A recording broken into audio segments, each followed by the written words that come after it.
Well, good evening and welcome to Tucker Carlson tonight. WikiLeaks has struck again, and it's a big one. It's exposed a huge volume of CIA hacking secrets.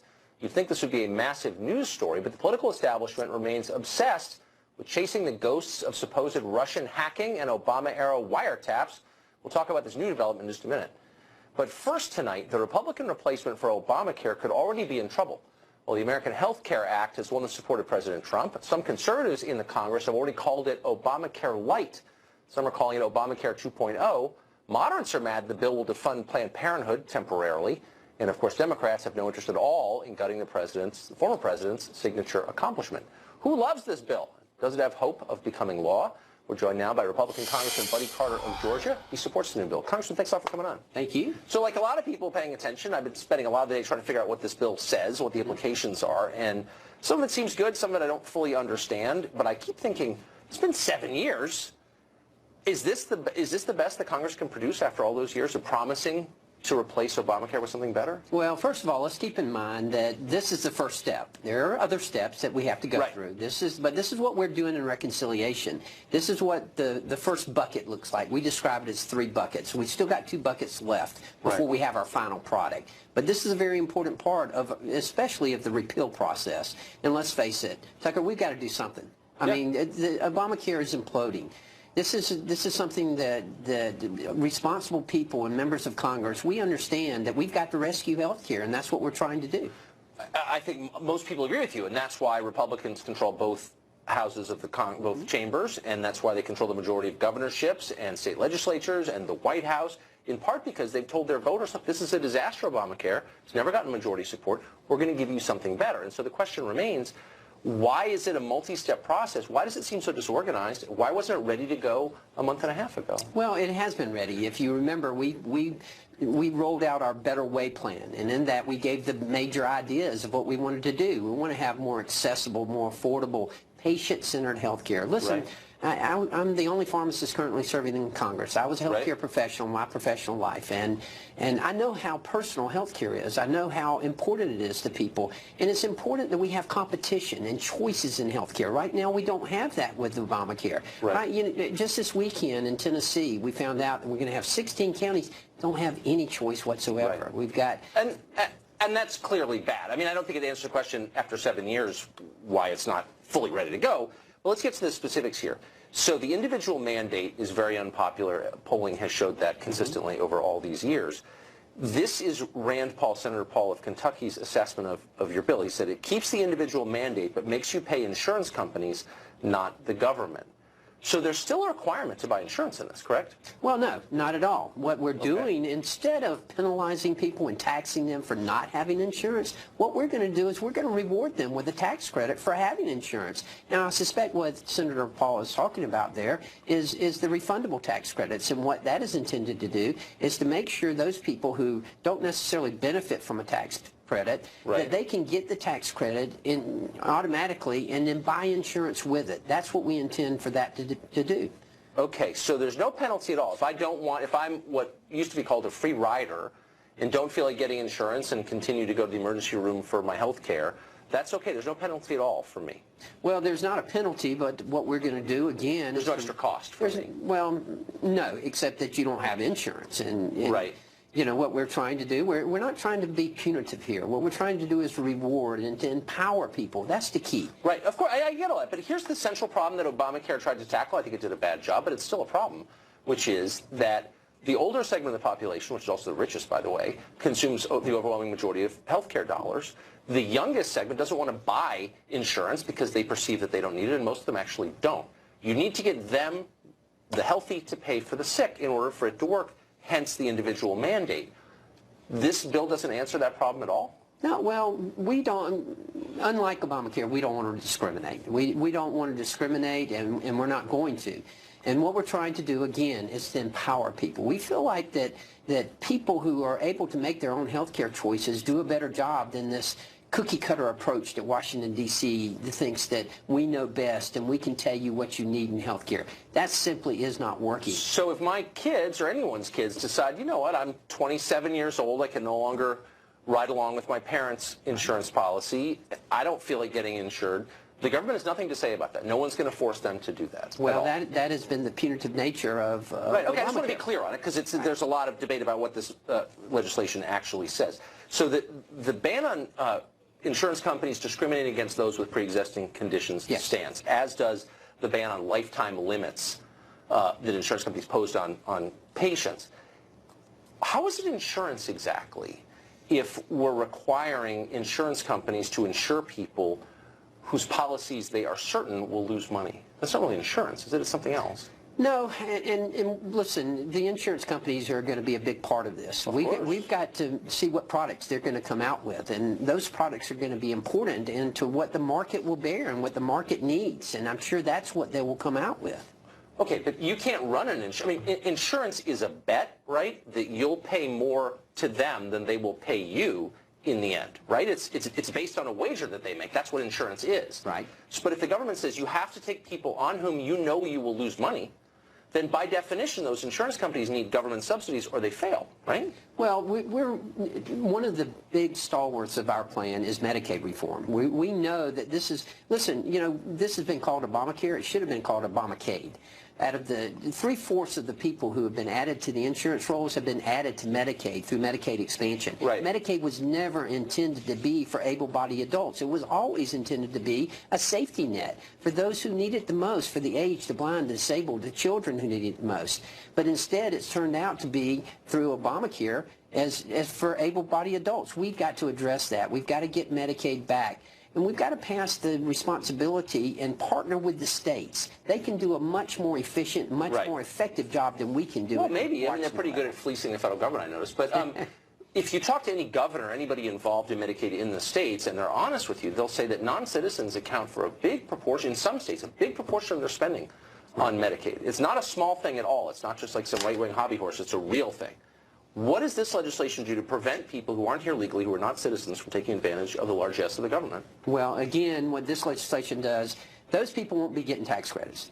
Obviously, those people aren't filling out tax forms, and they're not filling out to get a tax rebate or anything, so they're not going to be benefiting from any kind of tax credits at all. Federally, but they can still ride along and use the state Medicaid, right? Well, is there anything in here that says that people here legally cannot take advantage of this program? Well, I think that's incumbent upon the states to make sure that's not happening. But some states won't do that. I mean, New York, California, they're not going to prevent illegals from using this, and that's okay? Well, no, it's not okay. Not in my mind, at least. Right, but does the legislation address it? I guess that's what I mean. Not that I'm aware of, but I do know that it does leave that up to the states to be monitored by the states. Obamacare taxes are still in here, and not all of them will be repealed. The bulk won't be repealed until 2018. Why is that? Right. Well, one of the things that we promised is a stable transition period. In order to have that stable transition period, we've got to make sure people, because everyone's concerned, and I get it. Listen, I had town hall meetings, and they expressed to me how concerned they were about it, and I get that and understand that health care is personal. But we promised we're not going to yank the rug out from underneath anyone. In order to do that, we've got to have a glide path, if you will. We've got to have a stable transition period. This didn't happen overnight. It's not going to change overnight.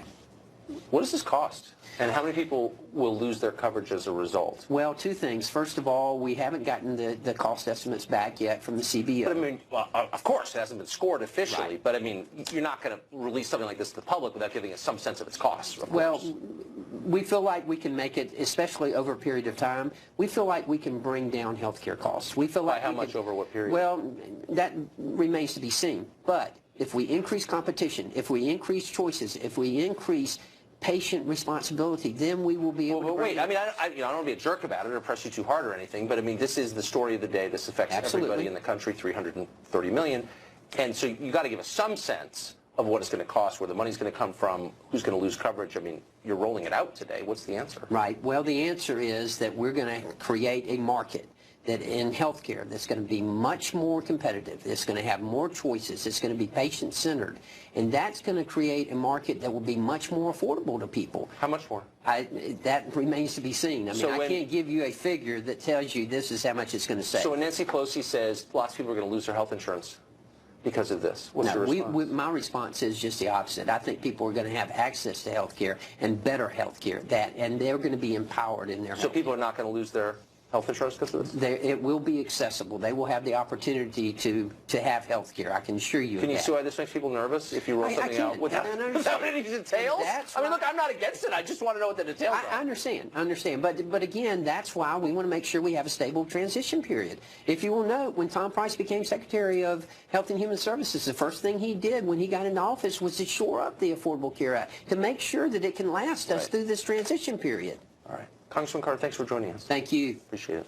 We've got a Fox News alert for you. The state of Hawaii has announced it will challenge the Trump administration's revised executive order, the one that blocked travel from 6 nations, mostly in the Middle East. That lawsuit, which will be filed tomorrow, is the first of what may likely be many challenges to the new order, which is designed to better withstand legal scrutiny. We're going to keep you updated on this developing story as we get more details. Up next, it is the age of fake scandals as well as fake news. Democrats say President Trump's campaign was somehow co-opted by Russian intelligence. They're not too specific about it, but they believe it. President Trump says he was wiretapped by President Obama. He doesn't have evidence for that either. If both those scandals still exist, Britt Hume will be here to tell us what exactly is going on. Also, WikiLeaks back in action. This time, they are humiliating the Central Intelligence Agency, releasing secrets that are stunning and may gravely hurt American national security. More.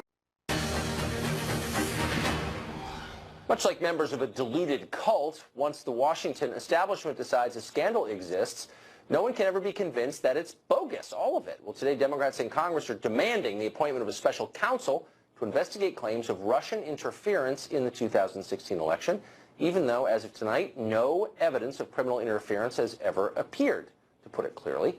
Well, similarly, the Trump administration will not retract its claim that President Obama wiretapped the campaign, but also will not offer any evidence that it actually happened. Has fake news been joined by fake scandals? We're joined now by Fox News senior political analyst Britt Hume. Hey, Britt.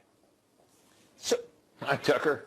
So if you're able to kind of drown out all the noise surrounding this Russia story, what's it really about at its core?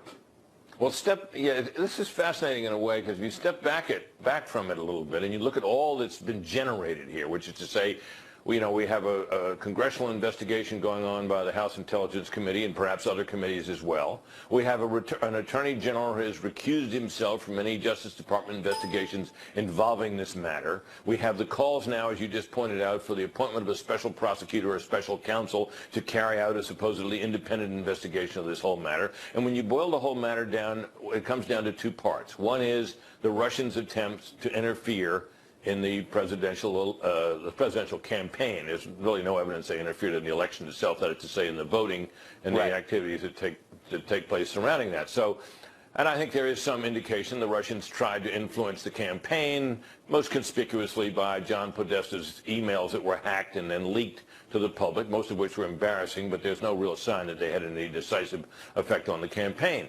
And that's part of it. The other part of it is the notion that there was collusion between the Trump campaign, as you pointed out, and the Russians. There is, so far as I can see, absolutely no evidence to that effect. None whatever. Yes, there's evidence that there may have been some contacts between people associated with the Trump campaign in some way and Russian officials. No evidence that any of that was improper, inappropriate, or in any way related to campaign activities. So basically we have an investigation which is rooted in something of which there is no evidence. Now, similarly, as you point out, the president's claim made over the weekend in his tweets that Obama ordered him wiretapped or had him wiretapped, as he put it in one of his tweets, there's no evidence for that either.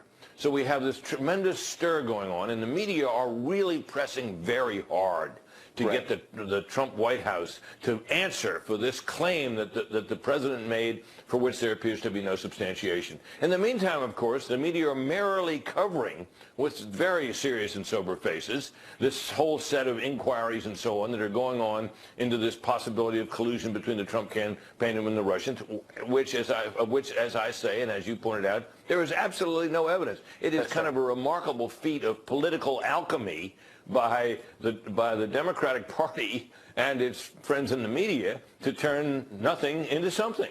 Well, and there are, of course, legitimate criticisms of how the administration has behaved. This just isn't one of them. But meanwhile, while the scandal may be imaginary, Russia is a real country with nuclear weapons and a population over 100 million, and it's a player in the world, especially in Europe.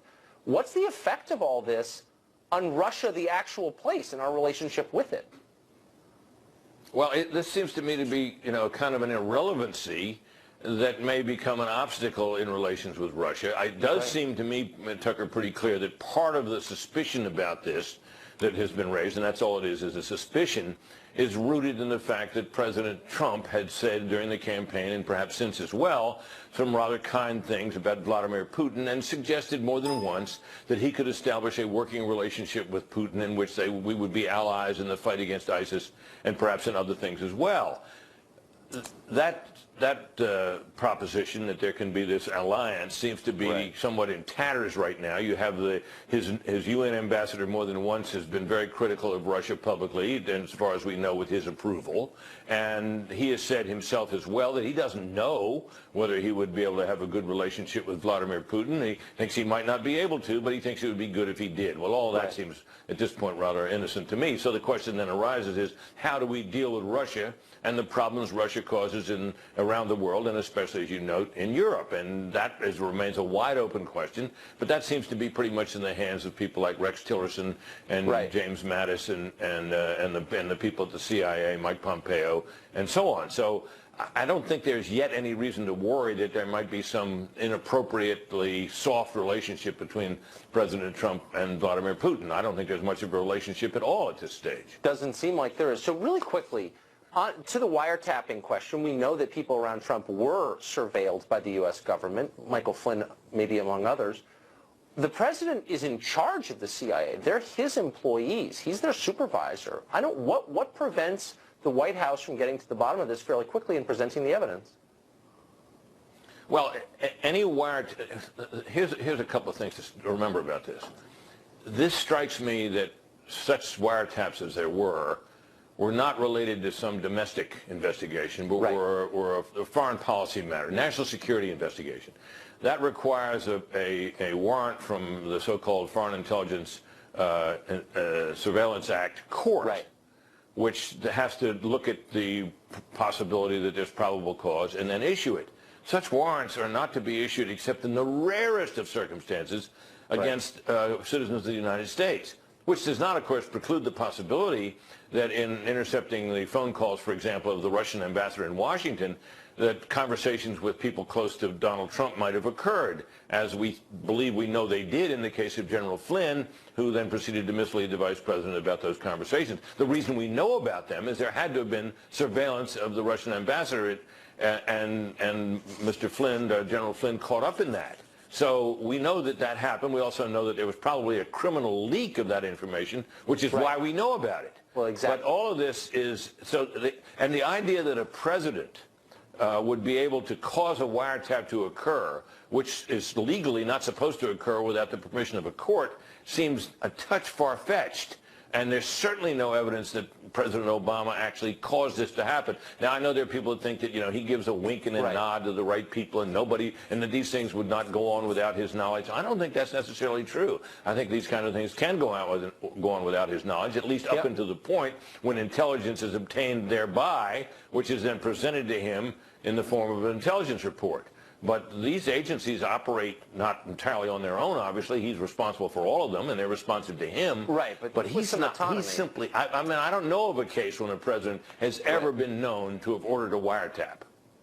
Britt Hume, joining us live. Thanks a lot, Britt. Good. WikiLeaks may have done more than any other organization last year to destroy the Clinton campaign, thanks to the release of their massive trove of Democratic Party emails. Now they're trying to claim yet another scalp, the CIA. For more, we are joined tonight by Fox News correspondent Trace Gallagher. Hey, Trace. Hey, Tucker, unlike the Edward Snowden leaks back in 2013 that revealed the National Security Agency was in fact spying on average Americans, today's document dump by WikiLeaks isn't about gathering info on Americans. It's about the tools and tactics being used by the Central Intelligence Agency to break into or circumvent various communication technologies. For example, experts who studied the leaked documents say the CIA, along with other U.S. and foreign agencies, found a way to hack into phones that use Google's Android Android technology, giving them the ability to collect voice and text message data from messaging apps like WhatsApp, Telegram, and Signal. Experts say it appears the CIA was able to hack devices prior to the encryption or secret code being applied. Google is looking into the matter, but it's interesting that one cybersecurity expert here in California says it appears that CIA hackers would cover their tracks by leaving electronic trails suggesting the hacks came from Iran, China, or Russia instead of the United States. It also appears that U.S. and British intel agencies developed a way to take controls of televisions connected to the internet, making it appear the TV was off when in fact it was recording conversations in the room. WikiLeaks reportedly admits the documents came from within the CIA, and that is a problem. Listen. I just spoke to a former CIA officer who told me that this was really bad. He said that there would be a serious reckoning within the CIA, and he seemed to be surprised if there weren't. He said he would be surprised if people didn't lose their jobs over this. And it's no secret the U.S., its allies, and adversaries are all trying to figure out ways to exploit the flaws in new technology. Today's leaks are just laying that out for us in detail. And WikiLeaks founder Julian Assange says there is more to come. Tucker. You can bet on that. Trace Gallagher. Thanks, Trace. Well, last week, protesters ruined a speech by Charles Murray at Middlebury College.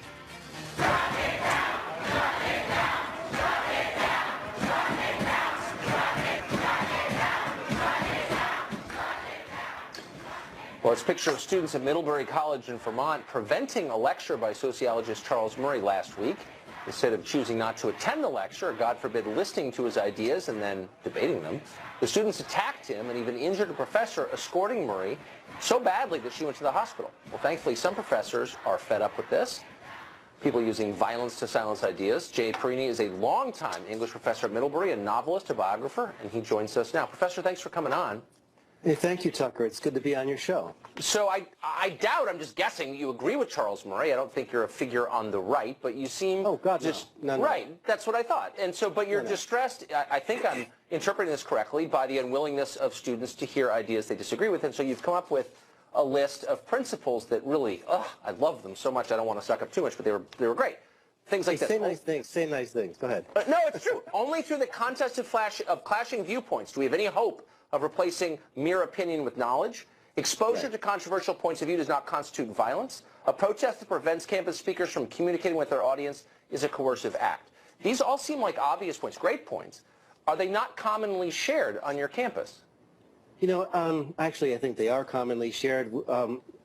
Dozens and dozens of my colleagues, I've been teaching for 41 years now, and I've never seen anything like this before, but most of my colleagues, I think, agree with these basic principles of free speech. I mean, this is just basically free speech 101. Nothing that I wrote with my great younger colleague, Keegan Callanan, in the political science department, nothing here is it's not brain surgery. You know, we were frustrated and horrified by what happened at Middlebury last Thursday and the shutting down of this speech by Dr. Murray. And we got together this weekend and said, you know, why don't we just hammer out what are the basic principles of free speech, more or less for ourselves, and then let's circulate it among the faculty and see if there's some agreement here. And, you know, it took us only an hour to sit down and say, well, what, you know, in 1776, America fought the battle over free speech.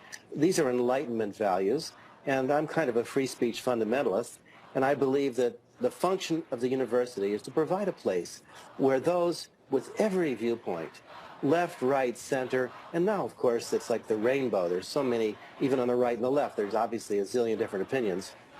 I think a university should be, if nothing else, a place, a space, shall we say that contemporary phrase, a space, where free discourse can happen, where ideas can clash, people can disagree, and I actually think we're at such an amazing inflection point in American culture right now, because I think people are, I know I am, utterly fed up with the coarseness, the incivility of discourse in the United States.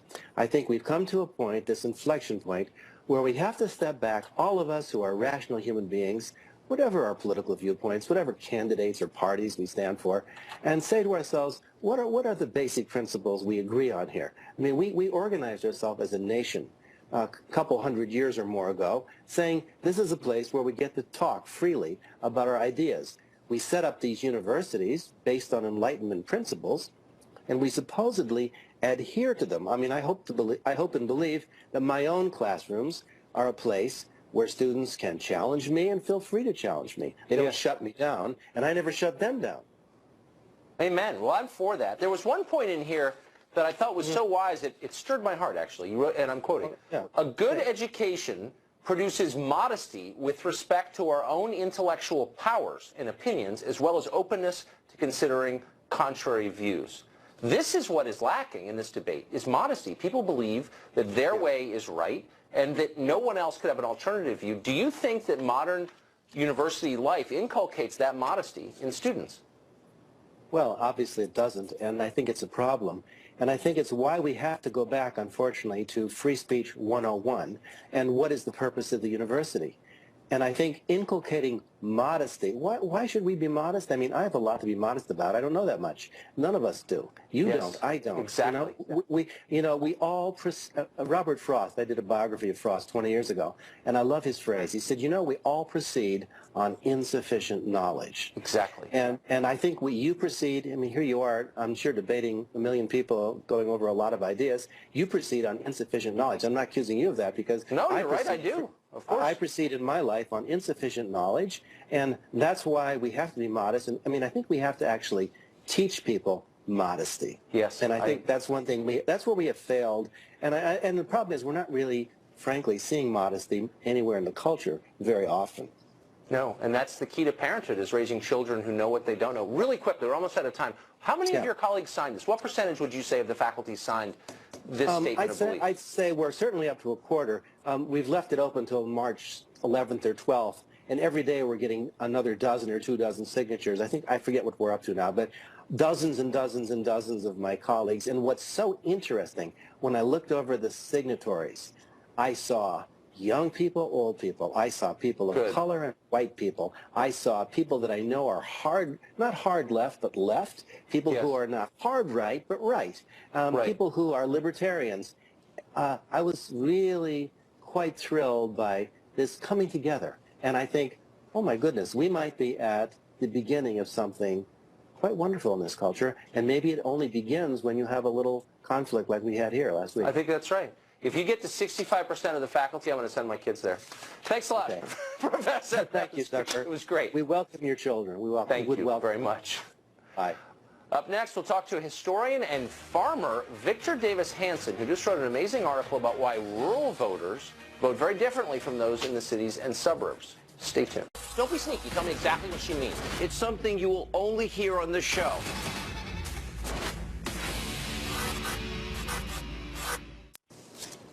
Well, rural America is clearly voting conservative. They didn't always, but they do now. Why is that? Take a look at the state of California. It was the bluest state, of course, in the 2016 election, but not every part of the state is Democratic. Many counties in the state's Central Valley voted big numbers for Donald Trump. Victor Davis Hanson is a classics scholar and a senior fellow at the Hoover Institution, based at Stanford University. He's also a farmer in the Central Valley, and he just wrote a piece entitled, Why the Central Valley Votes More Conservative, where he described the 2016 election as a revolt by the forgotten masses against the elites. It was a revolt, he said, against, quote, a world where walls on the border are proof of ignorant xenophobia, gates and walls around private Tony residences are logical measures to ensure security. Professor Hanson joins us now. Professor, thanks a lot for coming on. Thank you for having me. So how would you summarize, so what is the core cultural difference that creates the political divide between rural and urban voters? I think it has a lot to do with speech and deeds, thought and action. That people in the country, they tend to be a little bit more isolated, and how they dress or how they sound are not as important as what they do. So we've gone now a half century with this best and brightest paradigm where your zip code or your income or the brand of education that you're stamped with is supposed to mean something, and we take that for granted. And people out in the country tend to be a little bit more autonomous. They pump their own water, they deal with their own sewage. So a man or a woman that can repair a hydraulic ram in 10 minutes or get on their belly and take out a transmission, that takes a lot of skill, and it takes a lot of intelligence and ingenuity. And we haven't valued that because we are in this paradigm. You leave this Tony prep school, then you go to an Ivy League or a Stanford, and then you get branded. You go to DuPont Circle, Upper West Side, and we consider you wise. And the people in the interior said, well, wait a minute. We're $20 trillion in debt. You can't speak on a campus without being shouted down. We've got the worst economic growth. Who are you smart guys that gave us that? Exactly. We didn't do it. Somebody did. And so I think that they want to judge people with what they do rather than what they say or how they look. And there's also the point that you make in the piece that the entire system has benefited the people who designed it. Here's how you put it. The Trump revolt was a pushback against the winner-take-all globalization that enriched the populated coasts far more than the spaces in between. My question, since you occupy both worlds, both at Stanford and in the Central Valley, do the coasts realize this? Do they understand what this was about? No, I don't think they do. I think when they get up in the morning, I'm in a coast right now. My op-ed column is not going to be outsourced to somebody in India. Somebody in Fresno who's a welder might lose his job. So people who do mining and logging and manufacturing and farming, the material things, they're saying to us, wait a minute, you have a granite counter in your kitchen, you have a stainless steel refrigerator, those are nice things. We make these things. And we're not outdated. And we want to look for somebody that recognizes the worth that we contribute to society. You can't eat an app all the time. Right. And you do have to go back to the elemental essence of food and military security and housing and construction. We are the people supply it. We don't have degrees. We're not pajama boys. We don't look and sound like you people. But if you keep taking us for granted, you're going to get more of the same. And that was sort of this tragic shout back to a therapeutic culture. Right. But it's more than take us for granted. I mean, lots of countries have seen this, the tension between the countryside and the cities. But why the loathing of the people in the cities for the people in the country? Yeah, that's a very good point, Tucker. And that, I think, is a different subject. That is that the people on the coast or the elites never assume that they have to suffer the ramifications of their own ideology. So people are said to be xenophobic or nativist because they want a wall, and then they look at Mark Zuckerberg who walls around his estate in Hawaii, or they say, we want reservoirs, we need water, we need dams, and the people on the coast say, well, that's so pre-industrial, we don't do that anymore. And yet San Francisco is supplied by Hetch Hetchy water transfer. So it's a sort of an anger that these people on the coast don't follow the very rules that they imply for whether it's Leonardo DiCaprio flying on a jet and then lecturing us about carbon footprints. They just don't feel that people follow the same rules that are applied to the people in the center, and then they suffer the added indignity of being called xenophobe or blinkered or knuckle draggers, and they get angry. It's an emotional response, as you say. I live on the coast and it makes me angry just watching it. Professor Hanson, that was really interesting. Thanks a lot for coming on tonight. Thank you for having me. Well, up next, tenure at universities is dying a slow death. But is that a bad thing? If college professors are all politically identical, what freedom is tenure protecting? We'll talk to a professor who is a defender of tenure. That's after the break.